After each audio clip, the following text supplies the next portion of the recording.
Right. L'insertion, c'est quoi l'insertion sociale? On dit qu'on peut définir l'insertion sociale comme une action visant à faire évoluer un individu isolé ou marginal vers une situation caractérisée par des échanges satisfaisants avec son environnement. C'est également le résultat de cette action qui s'évalue par la nature et la densité des échanges entre un individu et son environnement. Il s'agit ainsi pour les individus de retrouver autonomie et confiance en soi, notamment par le travail, l'accès à un logement, la création d'un lien social. Vous voyez, cette image un peu illustre cela. On voit cet homme, cette personne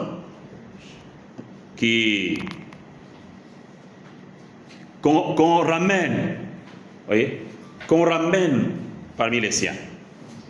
Ça, c'est donc, on peut dire, l'insertion sociale. Mais quand on dit insertion sociale, ce n'est pas juste prendre quelqu'un et le ramener à. Si on prend quelqu'un qui ne travaillait pas, on le ramène dans une famille, il est toujours là, croisé. Est-ce qu'on a inséré la personne dans la société? Non. Il faudra que la personne puisse retrouver la confiance en soi. Il y a des gens qui ont perdu complètement confiance en leur avenir, se considérant comme des personnes sous-évaluées. Sous-évaluées. Et nous bénissons le Seigneur pour l'œuvre que les pasteurs font dans le ministère, pour ce que les chrétiens sont en train de faire. Et nous allons donc faire évoluer notre ministère en allant un peu plus devant, en sortant, pas forcément qu'on entende les gens venir, mais nous partons à la recherche des cas, parce que Dieu nous donne le devoir de le faire. Le ministère de Jésus, la réinsertion sociale du fou de Gadara. Vous connaissez le fou de Gadara?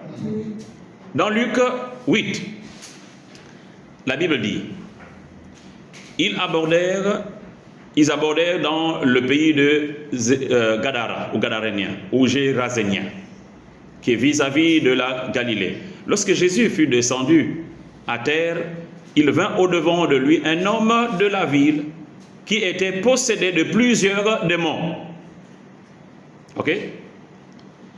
Depuis longtemps, il ne portait point de vêtements et avait sa demeure non dans une maison, mais dans les sépulcres.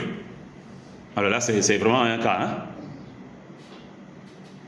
Et puis, ayant vu Jésus, il poussa un cri, etc. Le verset 29.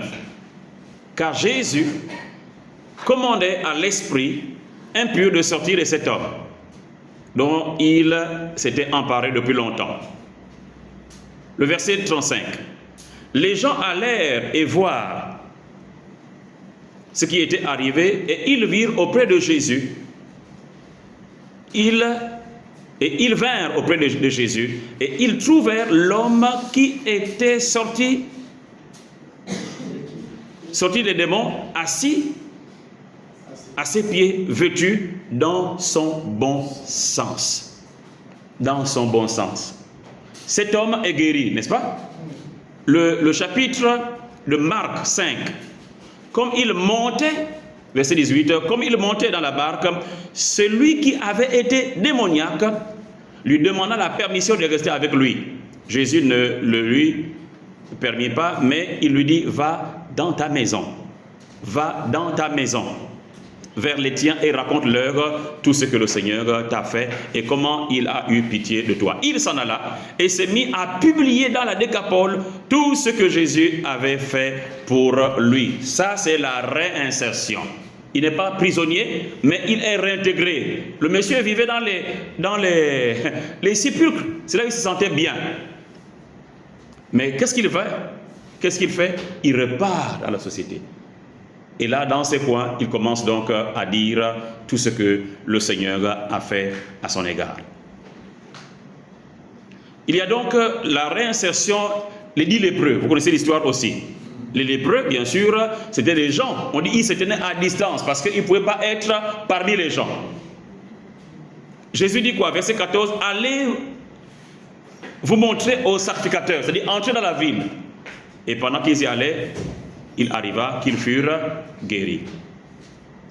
Seul le Samaritain qui est revenu, Jésus dit, lève-toi, va, ta foi t'a sauvé. Nous allons faire beaucoup de bien en tant qu'aumônier, mais tout le monde ne va pas se convertir. Mais ce n'est pas parce que les gens ne se sont pas convertis que nous n'avons pas fait un bon ministère. Jésus guérit les 10, mais un seul revient. Un seul revient. Ah mais Seigneur, moi j'ai fait beaucoup de travail, je pensais que mon église devait être remplie ici et là, j'ai fait l'œuvre. Non, on fait parce que nous sommes les envoyés de Dieu. Et nous allons laisser le Saint-Esprit faire la suite. Nous faisons confiance au Saint-Esprit pour voir tous ces peuples se tourner vers Dieu. C'est l'œuvre du Saint-Esprit que nous attendons. C'est quoi la réinsertion sociale? On s'est posé la question, c'est quoi l'insertion? Maintenant là, c'est quoi la réinsertion sociale?